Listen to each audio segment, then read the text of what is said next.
एक टाइम की बात है। एक फैमिली थी जो दूर के इलाके में खुशी से रहती थी। माँ बहुत प्यारी और प्यार करने वाली थी और पिता दिखने में सख्त पर दिल से अच्छे थे। उनका एक 5 साल का बेटा था। नाम था आसाफ। लेकिन ये खुशी ज़्यादा टाइम तक नहीं रही। जब पति ने अपनी वाइफ को एक अमीर आदमी को रखैल के तौर पर बेच दिया। उस दिन के बाद जो घर हंसी से भरा था, वहाँ अब सिर्फ बच्चे की चीखें और रोना सुनाई देता। पहले बच्चे को बहुत प्यार मिलता था, लेकिन माँ के जाने के बाद उसके शराबी पिता ने उसे मारना शुरू कर दिया। 3 साल बाद उसकी माँ वापस आई और बच्चे को लगा अब उसका दुख खत्म होगा। पर बच्चे को नहीं पता था कि अब उसकी लाइफ में असली दुख की शुरुआत होने वाली है। उसने माँ को देखा जो प्रेग्नेंट थी और आराम कर रही थी। वो पास जाना चाहता था, लेकिन थोड़ा डरा हुआ था। लेकिन उसकी वो खुशी तब गायब हो गई जब उसका शराबी बाप वापस आया और माँ को मारना शुरू कर दिया। माँ और बच्चा दोनों ने उसे रोकने की कोशिश की, लेकिन उसने किसी की नहीं सुनी। पिता माँ को खींचकर कमरे में ले गया और फिर अंदर से चीखें सुनाई दीं। कुछ देर बाद माँ दर्द में थी और खून की उल्टियाँ करने लगी। ये देखकर बच्चे ने वादा किया कि वो माँ के लिए दवाई लाएगा। वो जितनी तेज दौड़ सकता था, दौड़ने लगा। भले ही उसके पैरों में घास के कट से बहुत दर्द हो रहा था, लेकिन माँ की बीमारी के सामने उसका दर्द कुछ भी नहीं था। जब वो मार्केट पहुंचा, तो दवाई ढूंढने लगा और एक आदमी को दवाई बेचते देखा। जल्दी में उसने बिना कुछ पूछे दवाई उठाई और भाग गया। लेकिन दुकानदार ने देख लिया और उसका पीछा किया, जिससे बच्चा गिर गया और उसके पैर खून से भर गए। बॉडी में छोटे होने के बावजूद वो दौड़ता रहा। बस ये उम्मीद थी कि माँ को टाइम पर दवाई दे सके। लेकिन जब वो घर पहुंचा, तो देखा पूरा घर जल रहा था और उसके पेरेंट्स मर चुके थे। उस दिन के बाद से आसाफ अपने माँ बाप के बिना बड़ा हुआ। जिंदा रहने के लिए उसे कुछ भी करना पड़ा, बस एक टाइम का खाना पाने के लिए। उसी हालत में उसकी मुलाकात हुई ग्रेसिया रैंडल से। ग्रेसिया रैंडल एक अमीर औरत थी। उनके पति की डेथ के बाद वो अपने घर की हेड बन गई। जब उनकी मुलाकात आसाफ से हुई, तो उन्होंने उसे गोद लेने का फैसला किया। लेकिन आसाफ को नहीं पता था कि उसका असली मकसद कुछ और था। ग्रेसिया को खूबसूरती का बहुत क्रेज था और वो हर उस चीज़ को पाना चाहती थी जो उसे सुंदर लगती थी। आसाफ भी उस लिस्ट में आ गया। जो कभी दुबला और कमज़ोर लगता था, अब वो बहुत खूबसूरत दिखने लगा। उसके कंधों तक लंबे बाल थे, एक लड़की जैसे। घर पर ग्रेसिया उसे एक बंद रूम में रखती थी और टॉर्चर करती थी। वो उसकी खूबसूरती और दर्द देखकर खुश होती थी और उसे बहकाने की कोशिश करती थी। आसाफ के दिन ऐसे ही गुजरने लगे। जब ग्रेसिया थक जाती, तो उसे अकेला छोड़ देती उस कमरे में, गहरे जख्म और डरावने माहौल के साथ। लेकिन अब और नहीं। उस दिन से आसाफ ने कसम खा ली थी कि अब वो कभी किसी से भीख नहीं मांगेगा, रोएगा नहीं और किसी पर भरोसा नहीं करेगा। उसी रात उसकी मुलाकात फिर ग्रेसिया से हुई और उसने डिसाइड कर लिया कि अब वो उसे मार देगा। आसाफ ने अपनी सौतेली माँ का गला दबाना शुरू कर दिया। ग्रेसिया ने बहुत कोशिश की खुद को बचाने की, लेकिन आखिरकार उसकी सांसें रुक गईं। वो उसकी पहली मर्डर थी। वहीं से एक रीडर की नज़र से कहानी खत्म होती है। अब स्टोरी शुरू होती है एक टीनेज लड़की से जो बुक स्टोर में एक नॉवेल पढ़ती है। जब से उसने वो नॉवेल पढ़ा, उसे सपने आने लगे उस बुरे कैरेक्टर आसाफ के बारे में। करीब 1 साल तक आसाफ उसके ड्रीम्स में आता रहा। बारिश में भीगा हुआ, घर के बाहर खड़ा होकर उसे बुलाता, एलिसा। वो जाग जाती और उस कहानी को याद करती। उसे आसाफ की किस्मत पर दुख होता, क्योंकि वो जानती थी कि वो असल में बस प्यार चाहता था और वो प्यार देने वाली थी, एलिसा। वो इस स्टोरी से इतनी परेशान हो गई कि उसने नॉवेल पढ़ना छोड़ दिया। लेकिन 1 साल बाद उसने फिर से उसे पढ़ना शुरू किया, बिना ये जाने कि क्या होने वाला है। नॉवेल में उसने देखा कि आसाफ अलिसा से कह रहा है कि उसे मत छोड़ो। लेकिन अलिसा ने कहा कि वो उससे प्यार नहीं कर सकती, क्योंकि वो पहले से ऑनलसेस्ट के साथ है। उस दुनिया में लाइफ पार्टनर पाने के लिए भगवान से मिला एक खास सील होना ज़रूरी था। वही सील बताता था कि कौन किसका पार्टनर होगा। लेकिन आसाफ के पास ऐसा कोई सील नहीं था, इसलिए वो और अलिसा साथ नहीं हो सकते थे। ये जानकर वो बहुत गुस्से और जलन में आ गया। उसने गलती से रास्ता चुना और डेविल से डील कर ली, सिर्फ उस सील को पाने के लिए। लेकिन ऐसा करके उसने प्रेम की देवी प्रीमेसा के नियम तोड़े। प्रीमेसा ने उसे सज़ा दी और उसकी आत्मा को श्रापित कर दिया। अब वो एक डेमन बन चुका था और अपनी आत्मा का हिस्सा चुकाना पड़ा उसे उस सील के बदले। आखिर में ऑल्सेस्ट ने उस डेमन को मार दिया। भले ही असाफ ने सब कुछ खोकर अलिसा को पाने की कोशिश की, लेकिन वो हार गया। ओनलसेस्ट एक बड़ा और पसंद किया जाने वाला राजा बना और ये नॉवेल वहीं ख़त्म हुई। लेकिन लड़की इस एंडिंग को स्वीकार नहीं कर पाई और किताब को पकड़कर बहुत रोई। तभी एक चमत्कार हुआ। वो लड़की जागी और अब वो एल्सी बन चुकी थी। उसे कुछ समझ नहीं आया कि क्या हो रहा है। अचानक कोई अंदर आया और उसे गले लगाया। वो थी अलिसा, वही कैरेक्टर जो उस नॉवेल की थी। लड़की धीरे धीरे याद करने लगी कि अलिसा उसकी जुड़वां बहन थी। जो चीज़ उसे हैरान कर रही थी वो ये थी कि उसे ऐसा लग रहा था जैसे वो वहाँ बहुत समय से थी। उसे बिल्कुल भी अजीब नहीं लग रहा था, जबकि ये उनकी पहली मुलाकात थी। लेकिन वो इस बात को लेकर कंफ्यूज थी कि असल में हो क्या रहा है, क्योंकि नॉवेल में एलिसा की कोई ट्विन नहीं थी। वो सोचने लगी, क्या वो सपना देख रही है और उसके असली शरीर के साथ क्या हो रहा है। कहानी के अगले हिस्से में एलिसा, जो अभी अभी जागी थी, उसने एल्सी के बाएं चेस्ट पर कुछ चमकता हुआ देखा। उसने एल्सी को जगाने के लिए बुलाया। एल्सी, जो अभी भी कंफ्यूज थी, उसने पूछा, क्या हुआ? उसका चेहरा पेल हो गया, जैसे उसने कोई भूत देख लिया हो। एलिसा एक्साइटेड होकर सील देखकर एल्सी की शर्ट खींचने लगी, लेकिन एल्सी ने उसे रोका। एल्सी ने कहा, यह करना इनअप्रोप्रिएट है। एलिसा खड़ी हुई और अपने पिता को बुलाने लगी ताकि अच्छी खबर शेयर कर सके, लेकिन जे, फीमेल लीड का निकनेम, ने उसे रोका क्योंकि वो तैयार नहीं थी उनसे मिलने के लिए। नॉवेल में उनके पिता वही व्यक्ति थे जिससे एसाफ को सबसे ज़्यादा नफरत था। फिर उनके पिता ने एल्सी को गले लगाया और उसे बधाई दी, माफ़ी मांगी कि वो तारीफ करने में अच्छे नहीं हैं। एलिसा ने सुझाया कि एल्सी के लिए पार्टी रखी जाए, लेकिन एल्सी के मन में कुछ और ही चल रहा था। वो वरीड थी कि जब एसाफ को पता चलेगा कि उनके पिता ही उसकी माता पिता की मौत का कारण है, तो क्या होगा। मैं क्या करूं? एल्सी ने धीरे से कहा। उनके पिता ने सुना और कहा कि एल्सी को चिंता करने की ज़रूरत नहीं है। उन्होंने कहा कि वो सही पार्टनर ज़रूर ढूंढेंगे। सील के साथ, जो भी उस सील को रखता है, वो दोनों एक दूसरे के लिए बने होते हैं। उनके पिता ने सुझाव दिया कि मंदिर से कांटेक्ट करें, क्योंकि उनके साथ काम करने से सील की खोज आसान होगी। लेकिन एल्सी ने उसे रिजेक्ट कर दिया। वो नहीं चाहती थी कि एसाफ को इस बात का पता चले। एल्सी ने भी इस आइडिया को मना कर दिया, क्योंकि ओपनली पार्टनर की खोज करना बहुत एम्बैरेसिंग होगा।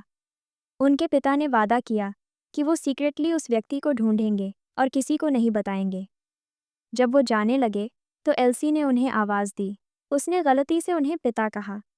उसके मन में सोच रही थी कि क्या ये वही एसाफ है जो उस दुनिया से उसे बुला रहा था। अगर सच है तो वो क्या करे। वो चाहती थी कि उनके पिता उसकी मदद करें, ये पता करने में कि क्या एसाफ के पास भी वही सील है या नहीं। एलिसा खुश हुई ये सुनकर। उसने उम्मीद नहीं की थी कि उसकी बहन एसाफ में इंटरेस्टेड होगी। पिता ने मदद का वादा किया और एलिसा से कहा कि उसके खबर का इंतज़ार करे। कुछ दिन बाद उसे पिता ने बुलाया और कुछ ऐसा बताया जिससे वो बहुत सरप्राइज हुई। कई टेस्ट के बाद ये साफ हुआ कि एसाफ के पास सील ऑफ गॉड नहीं है।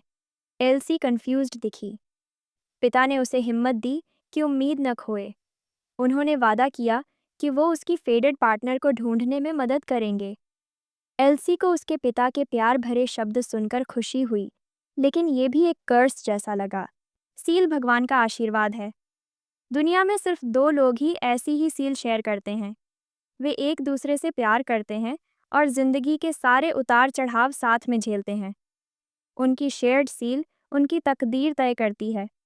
सील दोनों के लिए एक ही समय पर प्रकट होती है। लेकिन अब जब पता चला कि एसाफ के पास सील नहीं है, तो एल्सी खो सी गई। अगर वो एसाफ के साथ नहीं हो सकती, तो उसका यहाँ होने का मकसद क्या है? यह खबर उसे इतना झटका दिया कि वो बीमार पड़ गई। एलिसा उसकी देखभाल करने लगी और सलाह दी कि एसाफ को भूल जाए। जब कॉर्टेस आएगा तो बहुत लोग कैपिटल आएंगे। शायद उस वक्त उसे अपना सच्चा पार्टनर मिल जाएगा।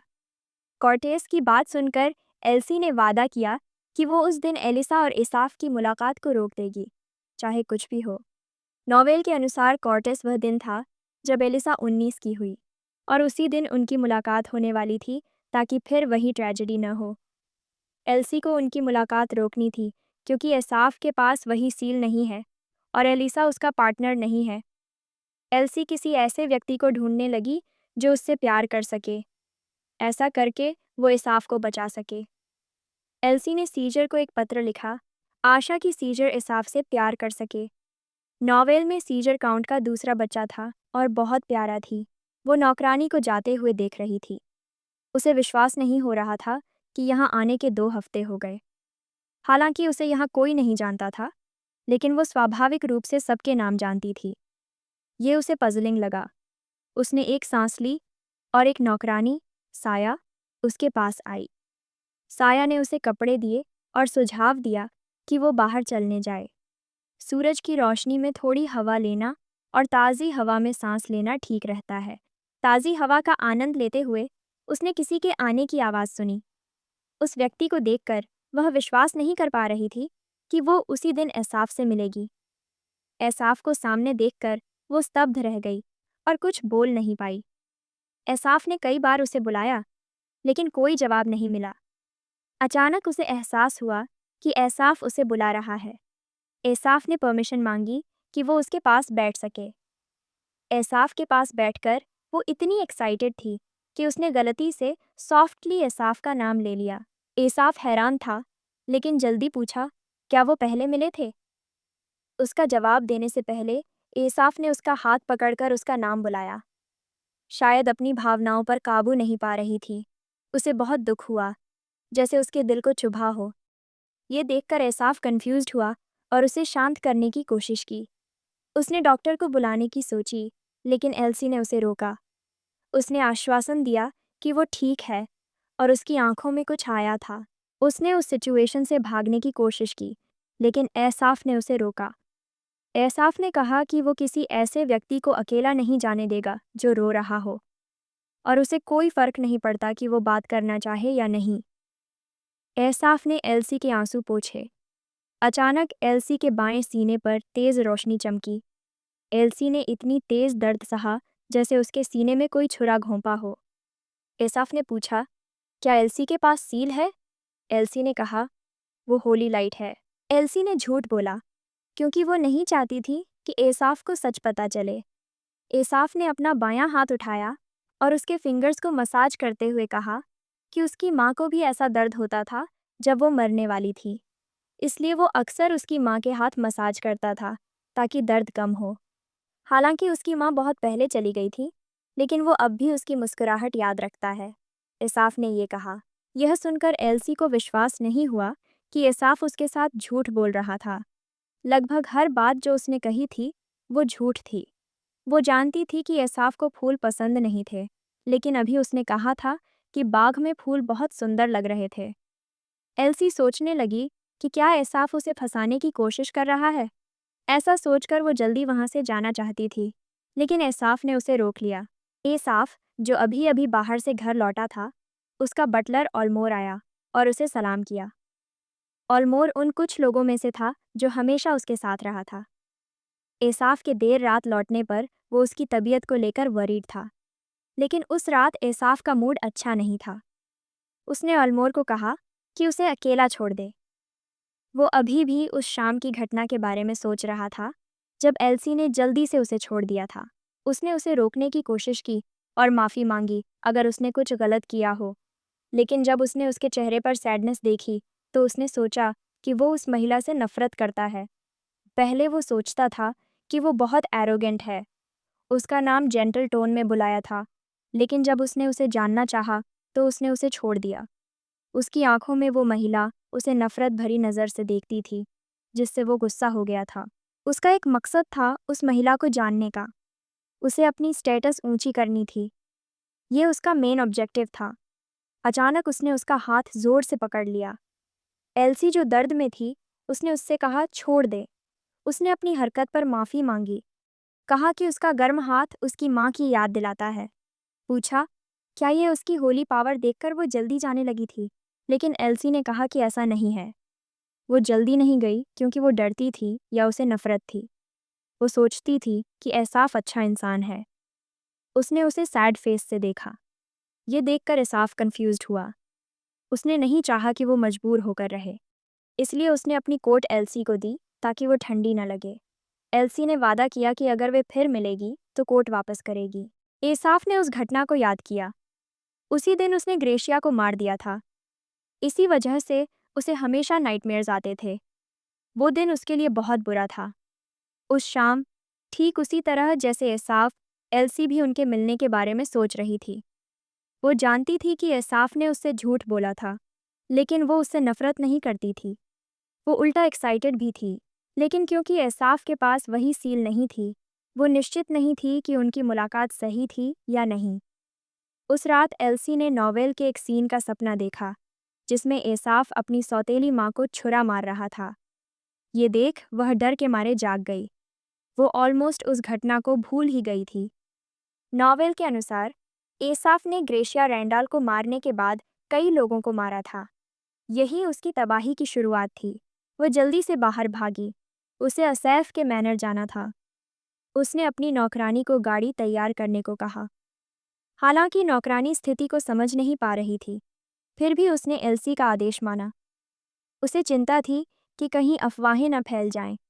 एक कुलीन लड़की रात के समय एक कुंवारे के घर जा रही थी, लेकिन एल्सी बस एक संभावित त्रासदी से डर रही थी और जल्दी से असैफ के मैनर पहुंचना चाहती थी। जब बिना बुलाए मेहमानों को आता देखा, तो आलमोर ने उन्हें रोकने की कोशिश की और कहा कि असैफ की हालत ठीक नहीं है। साया, जिसने एल्सी को जल्दी में देखा, मदद करने के लिए आगे आई और आलमोर को रोका। एल्सी सीढ़ियां चढ़ती हुई तेजी से असैफ के कमरे की ओर दौड़ी। जैसे ही उसने दरवाज़ा खोला, कमरे से गाढ़ा धुआं निकलता दिखा। असैफ को लगा कि दरवाज़ा आलमोर ने खोला है और उसने एक फूलदान फेंक दिया, जो एल्सी के चेहरे पर लगने ही वाला था। एल्सी चौंक गई, चीख पड़ी और घुटनों के बल जमीन पर गिर गई। असैफ एल्सी को अपने सामने देखकर हैरान हो गया और उसकी ओर बढ़ा। एल्सी को डरी हुई हालत में बैठा देखकर उसने पूछा कि वो इतनी रात को यहाँ कैसे आ सकती है। एल्सी ने जवाब दिया कि वो उसका कोट लौटाने आई है, लेकिन असैफ के कमरे में गाढ़ा सिगरेट का धुआं भरा होने के कारण एल्सी को तेज गंध से चक्कर आने लगे और वो कमज़ोर महसूस करने लगी। असैफ ने उस पल एल्सी को शरारती नज़रों से देखा। उसे उम्मीद नहीं थी कि मासूम दिखने वाली लड़की अकेले उसके कमरे में आ जाएगी। असैफ ने एल्सी को उठाया ताकि उसे कमरे से बाहर ले जा सके, लेकिन एल्सी घबराहट में उसे रोकने लगी।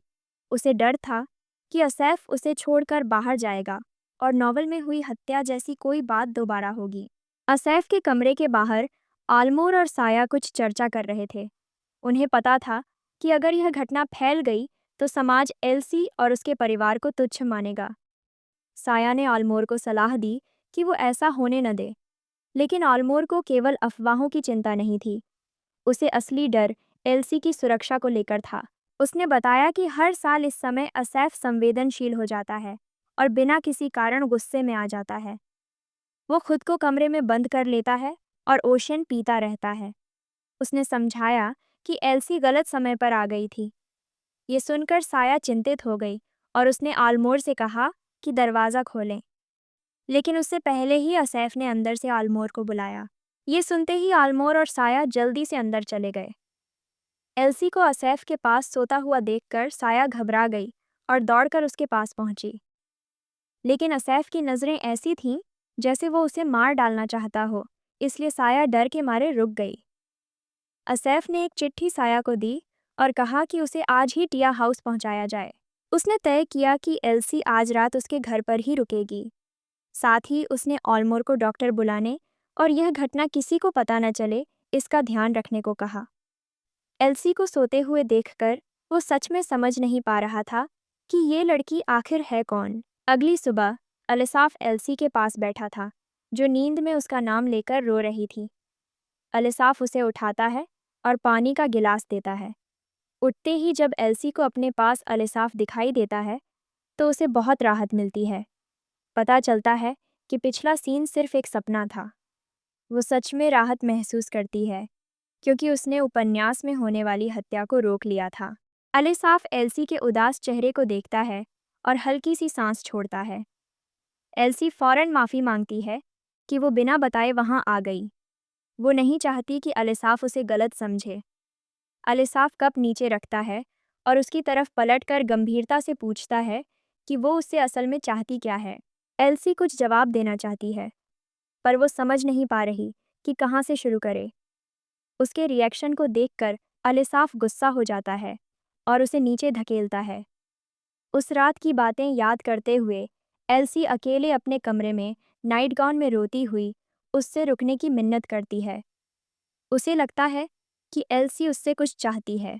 अलिसाफ एल्सी से सवाल पूछते रहता है और उस पर दबाव बनाता है। एल्सी कहती है कि वो सिर्फ उसकी जैकेट लौटाने आई थी और अगर कोई गलत फहमी हुई तो माफ़ी चाहती है। एल्सी के डर को देखकर अलिसाफ उसे छोड़ देता है और माफ़ी मांगता है। वो कहता है कि आज उसकी माँ की डेथ एनिवर्सरी है, इसलिए वो संवेदनशील हो जाता है। अलिसाफ कहता है कि उसकी माँ की मौत एकदम अचानक हुई थी, जिससे उसे डरावने सपने आते हैं और दर्द होता है, इसलिए उसने ओशन स्मोकिंग शुरू की। वो एल्सी से कहता है कि वो उसे समझे और उसे नीचा ना देखे। अलिसाफ की उदास नज़रों में दर्द देखकर एल्सी समझ जाती है कि वो झूठ बोल रहा है, लेकिन वो मना नहीं कर पाती क्योंकि उसे असली सच्चाई पता है। अलिसाफ उसे धन्यवाद कहता है और गले लगा लेता है। एल्सी अलिसाफ की बाहों में आते ही कांपने लगती है, जैसे उस गले के पीछे कोई छिपा हुआ डर हो। फिर अलिसाफ उसके बालों पर हाथ फेरता है और उसे और कसकर गले लगाता है। धीरे से फुसफुसाते हुए कहता है कि एल्सी की बाहें वसंत की तरह गर्म हैं। वो बार बार नरम और चिढ़ाने वाले अंदाज में फुसफुसाता है। एल्सी अपने पसंदीदा किरदार की बाहों में खुद को बहुत कमज़ोर महसूस करती है और वो उसकी बातों को सुनती जाती है। तभी दरवाजे पर दस्तक होती है और ऑलमोर दवा लेकर आता है, जैसे अलिसाफ ने कहा था। ऑलमोर को जिंदा देखकर एल्सी को राहत मिलती है, क्योंकि उसने अलिसाफ को उसे मारने से रोक लिया। वहीं अलिसाफ ऑलमोर के आने से परेशान होता है और उसे डांटना चाहता है, लेकिन एल्सी के सामने होने की वजह से खुद को रोक लेता है। ऑलमोर सुझाव देता है कि एल्सी पहले कुछ खा ले, फिर दवा ले। वो खाने के लिए खड़ा होता है। एल्सी उसे रोकने की कोशिश करती है। अलिसाफ प्यार से पूछता है कि वो क्या चाहती है। एल्सी जवाब देने में हिचकिचाती है, क्योंकि वो नहीं चाहती कि अलिसाफ उससे दूर जाए। ये सुनकर अलिसाफ उसे चिढ़ाने लगता है, पूछता है कि क्या वो चाहती है कि वो कमरे में रुके। एल्सी ये सुनकर शर्मा जाती है। उसे समझ आ जाता है कि अलिसाफ क्या इशारा कर रहा है। उसकी बात किसी प्रेमी जैसी लग रही थी। असफ ने एल्सी की शर्म को देखते हुए उसे बेड से उठाया। हैरान एल्सी ने पूछा कि वो क्या कर रहा है।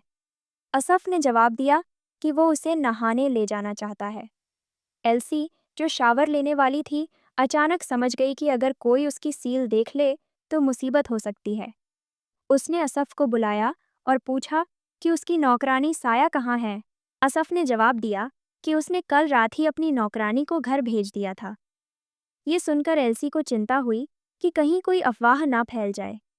असफ ने उसे भरोसा दिलाने की कोशिश की कि उसकी सारी नौकरानियां बहुत भरोसेमंद हैं।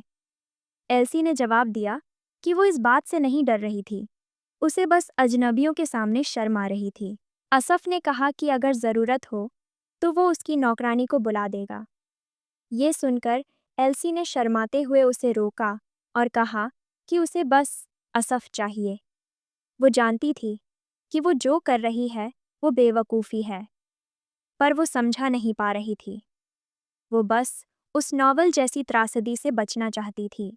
वो डर रही थी कि कहीं असफ उसे अजीब न समझे। उधर बाहर इंतज़ार कर रहा असफ भी सोच रहा था कि एल्सी का बर्ताव बहुत अजीब है, लेकिन और भी अजीब बात ये थी कि वो खुद वहाँ क्या कर रहा है और किसी के नहाने की आवाज़ सुन रहा है। ये सोचते ही उसने वहाँ से जाने की कोशिश की, लेकिन तभी उसने नहाकर निकली एल्सी को देखा, जो बहुत सुंदर लग रही थी। असफ को होश तब आया जब नौकरानी वहां पहुंची और आसफ ने तुरंत कहा कि एल्मोर को बुलाकर नाश्ता तैयार करवाओ। असफ को चुप देखकर एल्सी ने फिर से माफ़ी मांगी। वो जानती थी कि उसकी मौजूदगी ने असफ को डिस्टर्ब किया है। होश में लौटे असफ ने मुस्कुराते हुए कहा कि उसे बिल्कुल बुरा नहीं लगा, बल्कि वो तो उसे भविष्य में फिर से अपने घर बुलाना चाहता है। उसने सुझाव दिया कि एल्सी नाश्ते के बाद घर लौट जाए, क्योंकि उसे डर था कि यह घटना उसके परिवार को चिंता में डाल सकती है। एल्सी कुछ पल के लिए चुप रही, फिर पूछा कि क्या असफ उसके जाने के बाद बाहर घूमने जाएगा। उसने पूछा कि अगर वो गया तो क्या होगा। एल्सी ने झिझकते हुए कहा कि उसे पिछली रात एक बुरा सपना आया था, बहुत डरावना। उसने सुझाव दिया कि असफ उस दिन घर पर ही रहे ताकि कुछ गलत ना हो। असफ ने उसकी बात मान ली, एक शर्त पर। उसने कहा कि बदले में एल्सी को कुछ करना होगा। ये सुनकर एल्सी बहुत खुश हुई और कहा कि वो कुछ भी करने को तैयार है। लेकिन उसे उम्मीद नहीं थी कि असफ की मांग ये होगी कि वो उसके साथ कॉर्डेस चले। जब से वो एल्सी से मिला था, उसे लगा था कि उसे एक सच्चा दोस्त मिल गया है। लेकिन एल्सी की चौंकाने वाली प्रतिक्रिया ने उसे दुखी किया। उसे उम्मीद थी कि एल्सी उसके साथ कॉर्डेस जाएगी, वरना सबके बीच अकेले जाना उसके लिए शर्मनाक होता। एल्सी थोड़ी उलझन में थी और उसने असफ से कुछ समय मांगा सोचने के लिए, क्योंकि उपन्यास में तो एलिसा को उसकी पार्टनर बनना था, तो उसे नहीं पता था कि अगर वह एसाफ के साथ जाता तो क्या होता। यह सुनकर एसाफ ने एल्सी की रिक्वेस्ट मान ली, लेकिन अंदर से वह उस जवाब से ज़्यादा खुश नहीं था। इसी बीच एल्सी सोच रही थी कि अब क्या करे। एसाफ ने एल्सी को सिरदर्द कम करने की 2 गोलियां दी और फिर एक कैंडी भी दी। एल्सी को एसाफ के इस व्यवहार पर शर्म आई, क्योंकि वह एक बच्चे की तरह ट्रीट हो रही थी। दवा लेने के बाद एल्सी उठ खड़ी हुई और एसाफ ने उसे कोट पहनने में मदद की।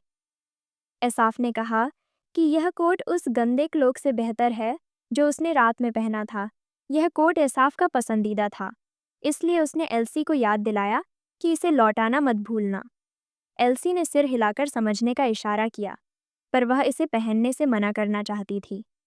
फिर उसने सोचा कि अगर वह कोर्डेस तक एसाफ से मिलेगी तो इसमें कुछ गलत नहीं। जब वह सोच रही थी, तभी एक नौकरानी की तेज आवाज़ से वह चौंक गई, जो एसाफ को बुला रही थी। नौकरानी ने कहा कि एलिसा नीचे आ गई है। यह सुनकर एल्सी ने जल्दी से नीचे देखा और देखा कि एलिसा उसे ढूंढ रही थी। वह घबरा गई, क्योंकि उसने नहीं सोचा था कि वे इतनी जल्दी मिलेंगी। हालांकि उसे नहीं पता था कि उपन्यास में एसाफ एलिसा से कैसे प्यार करता है, लेकिन वह जानती थी कि उनका मिलना ही उस प्यार की शुरुआत थी। वह सोचने लगी कि उसकी सारी मेहनत बेकार चली जाएगी। एल्सी को इतनी घबराई हुई देखकर एसाफ ने उसे शांत करने की कोशिश की। उसने कहा कि अगर वह ठीक महसूस नहीं कर रही तो थोड़ी देर और वहीं रह सकती है। उसे एक बीमार इंसान को ऐसे ही घर भेजना अच्छा नहीं लग रहा था और यह उसे परेशान कर रहा था। उसने कहा कि अगर एलिसा की मौजूदगी से एल्सी को घबराहट हो रही है तो वह एलिसा को वापस भेज सकता है। लेकिन तभी वे दोनों एलिसा की तेज आवाज़ से चौंक गए, जो एल्सी को पुकार रही थी। एलिसा जल्दी जल्दी चलते हुए अपनी ड्रेस उठाकर उनके पास आ रही थी। एल्सी ने एलिसा का कंधा थपथपाया और उसे डांटा।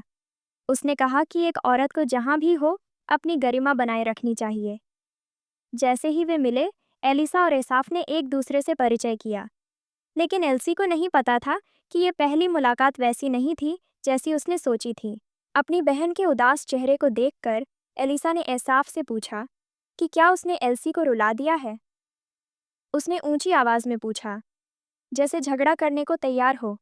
एलिसा का व्यवहार देखकर एसाफ को लगा कि वह एल्सी से बिल्कुल अलग है। एसाफ ने एलिसा को एक अनजानी और गुस्सैल लड़की की तरह देखा। जब एलिसा ने एल्सी को निकनेम से बुलाया तो एसाफ ने पूछा कि वह ऐसा क्यों कह रही है।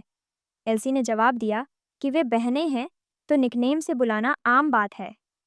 एलिसा को नज़रअंदाज किया जा रहा था, जिससे वह और गुस्से में आ गई। वह जोर से चिल्लाई, जिससे एसाफ का ध्यान उसकी तरफ गया। एसाफ ने उसे डांटा और कहा कि पहली मुलाकात में उसका बर्ताव बहुत असभ्य है। लेकिन एलिसा ने जवाब दिया कि एसाफ ही बदतमीज है। उसने कहा कि कौन सा सज्जन पुरुष किसी औरत की तरफ उंगली करता है और जब वह बुला रही हो तो उसे इग्नोर करता है। यह सुनकर एसाफ ने हाथ नीचे किया और माफ़ी मांगी। उसने माना कि उसे एहसास नहीं हुआ कि एलिसा एक औरत है। वह एल्सी की तरह दिखती थी, लेकिन उसका बोलने और व्यवहार करने का तरीका बहुत रफ था, जिससे उसने गलती कर दी। यह सुनते ही एलिसा और ज़्यादा गुस्सा हो गई। एल्सी जो उनकी बहस देख रही थी, अचानक उसे सिर दर्द होने लगा। उसने नहीं सोचा था कि एसाफ और एलिसा की मुलाकात इस तरह होगी। वह सोचने लगी कि क्या वह सच में उपन्यास के अंदर है या किसी और कहानी में। ऐसा लग रहा था जैसे कहानी असली से काफ़ी अलग है। उसने सोचना शुरू किया कि क्या कहानी की दिशा उसकी वजह से बदल गई। विचारों में खोई एल्सी चौंक गई जब एसाफ ने उसे पुकारा। जाने से पहले उसने जल्दी से माफ़ी मांगी कि उसने उसे परेशान किया और वादा किया कि वह कोर्ट लौट आएगी। एसाफ मुस्कुराया और बोला कि वह चाहता है कि एल्सी जल्दी से कोर्ट लौट आए क्योंकि वह उसे फिर से देखना चाहता था। एल्सी ने समझने का इशारा किया और एलिसा के साथ घर लौट गई। जुड़वां बहनों को जाते हुए देखकर एसाफ को लगा जैसे उसका दिन फिर से सामान्य हो गया हो। एसाफ दो महिलाओं के साथ बैठा बात कर रहा था। लाल ड्रेस में महिला ने बिना बताए आने के लिए माफ़ी मांगी, लेकिन एसाफ ने कहा कि वह भारतीय साम्राज्य में प्रसिद्ध लड़की से मिलकर बहुत खुश है। यह सुनकर दोनों महिलाओं ने खुशी से मुस्कुराया। उनमें से एक ने पूछा कि क्या एसाफ के पास कोर्डेस में साथ चलने के लिए कोई साथी है। दोनों महिलाएं हंस रही थीं और एसाफ के जवाब का इंतजार कर रही थीं। एसाफ ने उन्हें घृणा से देखा। उनकी नकली हंसी सुनकर उसे घिन आने लगी। वह एल्सी के जवाब का इंतजार कर रहा था और उन दोनों की हंसी ने उसका मूड खराब कर दिया। एसाफ की प्रतिक्रिया देखकर महिला ने कहा कि वह मजाक कर रही थी, गंभीर मत लेना। उसे बस उस लड़की के बारे में जानना था जो उसके साथ जाने वाली है। लेकिन एसाफ ने कहा कि मुद्दा वो नहीं है, उसे बस अपने काम याद आ गए थे, इसलिए वह जल्दी में था। यह सुनकर दोनों महिलाएं खड़ी हुईं और उन्होंने हाथ आगे बढ़ाया। एसाफ ने उनके हाथ पकड़े और चूमा। फिर महिलाएं चली गईं और एसाफ ने अपने मुंह को पोंछा।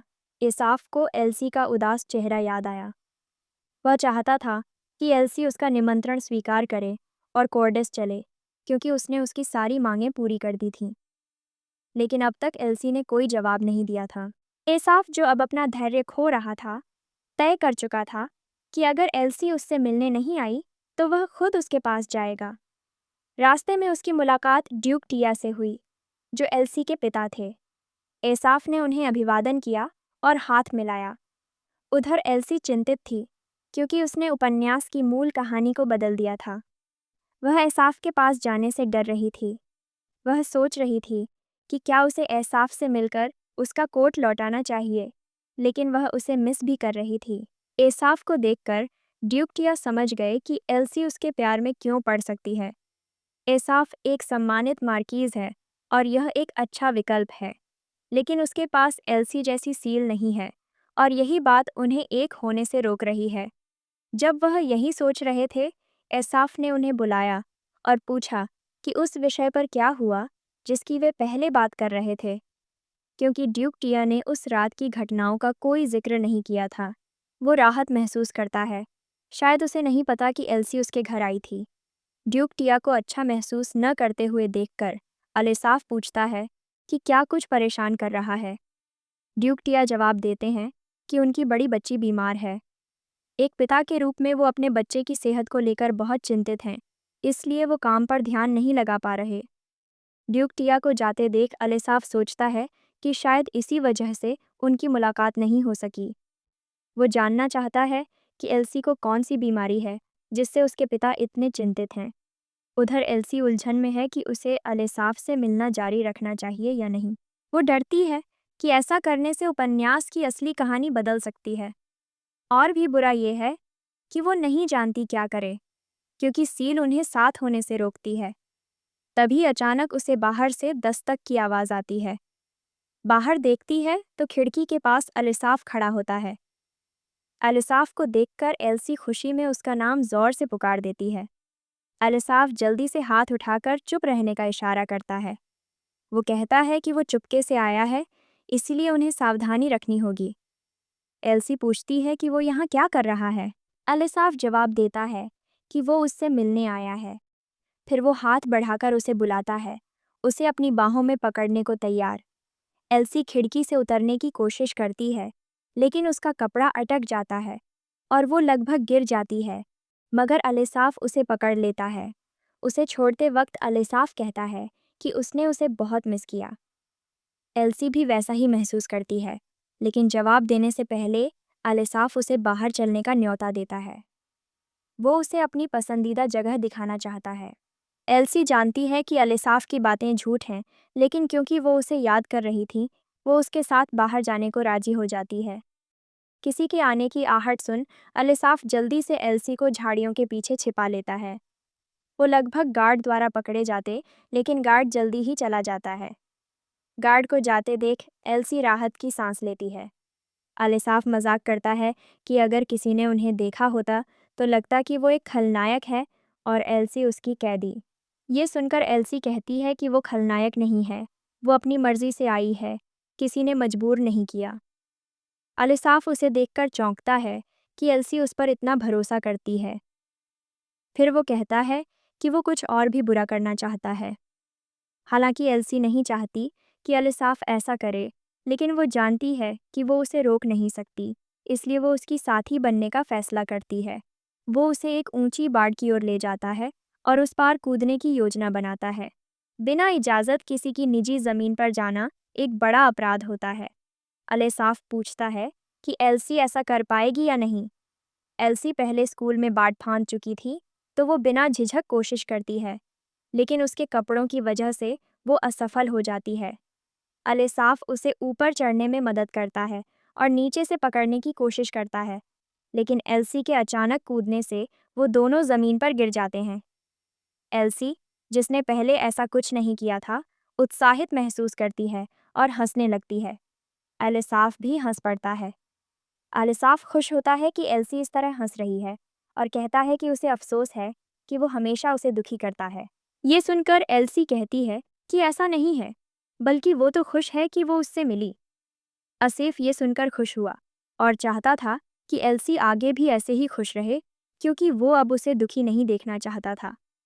ये सुनकर एल्सी मुस्कुराई और पूछा कि वो उसे कहाँ ले जाएगा।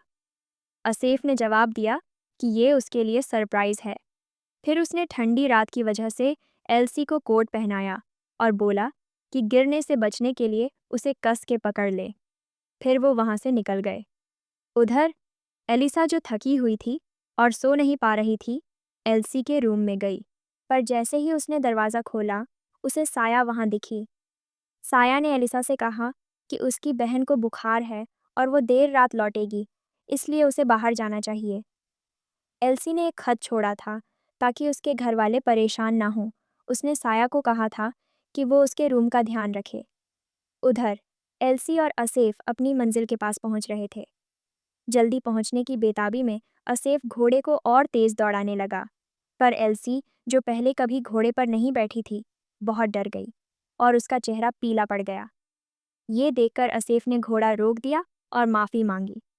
फिर दोनों उतर गए और पैदल चलने लगे। एल्सी ने पूछा कि वो उसे क्या दिखाना चाहता है, क्योंकि उसे वहाँ कुछ खास नहीं दिख रहा था। तभी असेफ ने ऊपर आसमान की तरफ इशारा किया और बेहद खूबसूरत और कल्पना से परे सितारों को दिखाया। एल्सी, जो पहली बार ऐसा नज़ारा देख रही थी, बहुत खुश हो गई, पर उसे नहीं पता था कि असेफ उसे छुपे इरादे से देख रहा था। उस रोमांटिक माहौल में असेफ चाहता था कि एल्सी उससे प्यार कर बैठे। उसने एल्सी के बालों को सहलाया और अपना चेहरा पास लाने लगा।